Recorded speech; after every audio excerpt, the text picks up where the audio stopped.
You know what time it is? It's time for the awards for the first part of 2024 of Power Fantasy, covering January 8th to March 11th. We're starting with the AA awards, our above average performance awards. To qualify, a wrestler must be above the average of wins, total matches, and win percentage, and below the average of losses and draws. The current average is 2.02 wins, 1.52 losses, 0.09 draws, 3.6 total matches, and a 61.2% win percentage.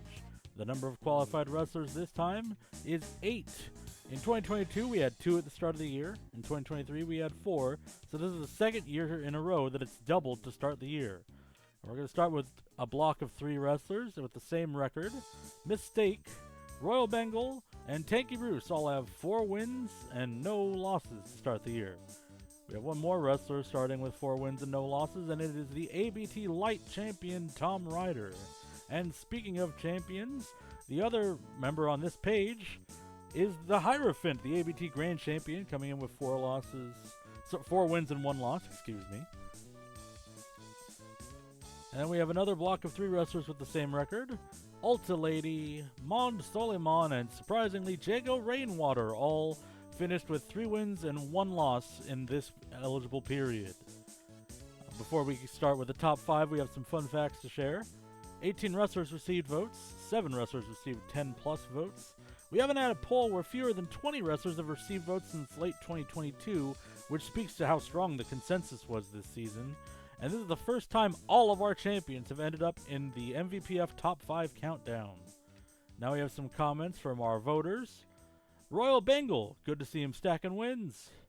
Getaway Sticks, I'm a known Sticks hater, but I'm also honest, and he's wrestling his ass off this year. That's very true. Ulta Lady, Ultimately the series coming soon. Usually we try to weed these out, but I guess this one got through.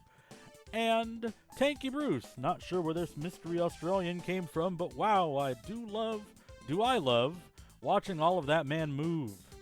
And now it's time for the top 5, starting with Tom Ryder, the ABT Light Champion, reigning and defending ABT Light Champion. 2 defenses so far against 2 high-profile opponents in Lisa Frank 2 and Akane Ruby Angel, and surprisingly has reformed his alliance with Frodo McCain. That got him to number 5. What got who to number 4? It's Beat Me Sicko, who detonated her relationship with the Triumphant, 2023's Cooperation Award winners. They then beat Ellen Ellis while wearing the stolen championship of the Hierophant and used that stolen championship to go Hierophant into a title match that they then lost. That was enough for number 4. What's enough for number 3? It's the double champion Rugby Alcohol, who twice defended the ABT Team Champion with the Jackalope Kid. He had the year's first Best Bout contender with Jackalope versus the FBI's Most Wanted, and won the PF2 Championship for the 4th time, and became the first double champion in Power Fantasy history. Rugby made a lot of history, but not as much history as the Hierophant, the new ABT Grand Champion, ending the 365-day reign of Akane Ruby Angel. She then went on to hang Drangsal Rua, his first loss in decades, in a 45-minute bloodbath for her first title defense, and then took Beat Me Sicko in a grudge match to 30 minutes, just took her best, and slammed the door closed for her second title defense.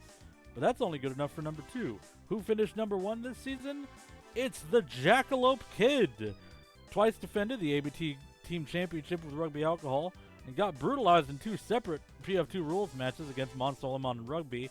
But the Jackalope Kid is the Cinderella story of Power Fantasy. He's gone from slumming it with perennial losers non-style in his circle to the ABT Team Champion to MVPF number 16. And that covers this season. The next season starts on Monday, and we'll see you there for even more good matches.